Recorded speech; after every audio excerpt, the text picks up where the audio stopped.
आज इस राज्य को जिस प्रकार से इसके विरासत को संजोने का काम किया गया हो, मुझे याद है पटना से बनारस बहुत कम दूर है मित्रों।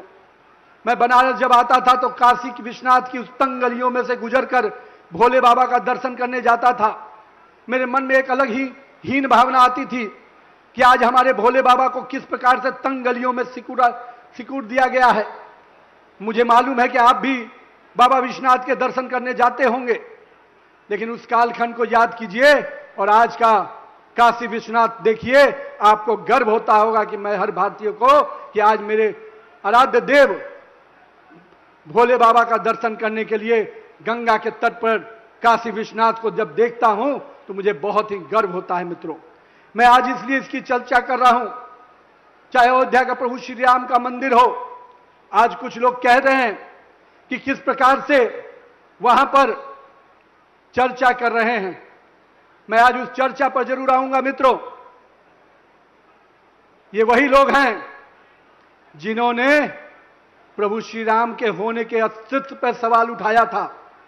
सुप्रीम कोर्ट में हल्फनामा दायर किया था कि प्रभु श्री राम एक काल्पनिक चीज हैं। उन्होंने कहा था कि श्री राम सेतु के होने पर सवाल उठाया था। ये वही लोग हैं, ये वही लोग हैं जिन्होंने कार सेवकों पे गोलियां चलाई थी और खून की नदियां बही थी इसी अयोध्या के पवित्र नगरी पर। आज वो बात करते हैं, आस्था की बात करते हैं, और ये घड़ियाली आंसू बहाने वाले लोग कभी हिंदू धर्म की आस्था के पर बात उठा ही नहीं सकते।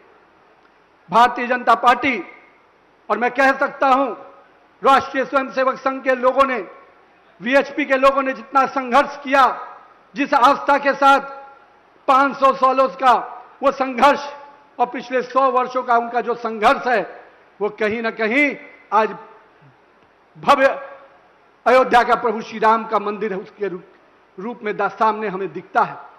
मैं आज आपके सामने स्पष्ट कहना चाहता हूं मित्रों कि जो लोग आज सवाल उठाते हैं, हमारा खून भी बह जाएगा, पर हम इस बात की चिंता करेंगे कि कोई प्रभु श्री राम के मंदिर के आस्था के साथ कोई खेल ही नहीं सकता। इसके लिए चाहे जितनी भी कुर्बानी देनी होगी हम तेरे के तैयार।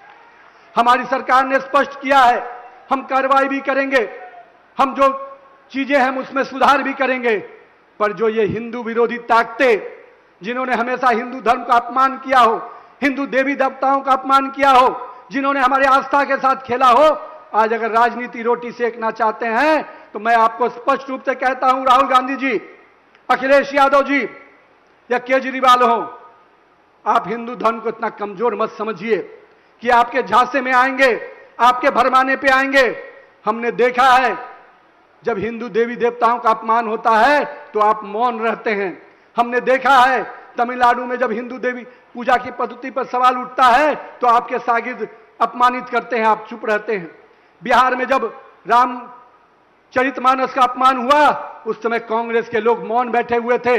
वहां के सरकार के मंत्री ने जिस प्रकार से अपमानित शब्दों का प्रयोग किया था, और यहां के मुख्यमंत्री जो उस समय के थे, मुझे वो बात दिन याद है किस प्रकार से चीजें हुई थी।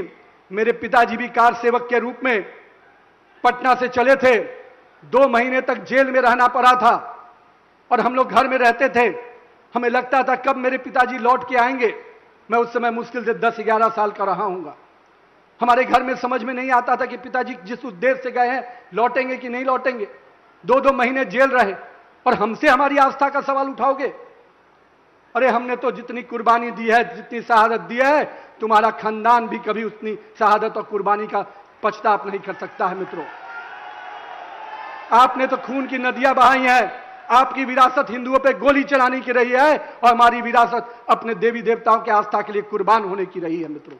इसलिए मैं आपके माध्यम से स्पष्ट रूप से कहता हूं, हमने विरासत को संजोया भी है, हम उसको संभालेंगे भी और उस पर गर्व करने के लिए हर हिंदू को प्रेरित करेंगे मित्रों।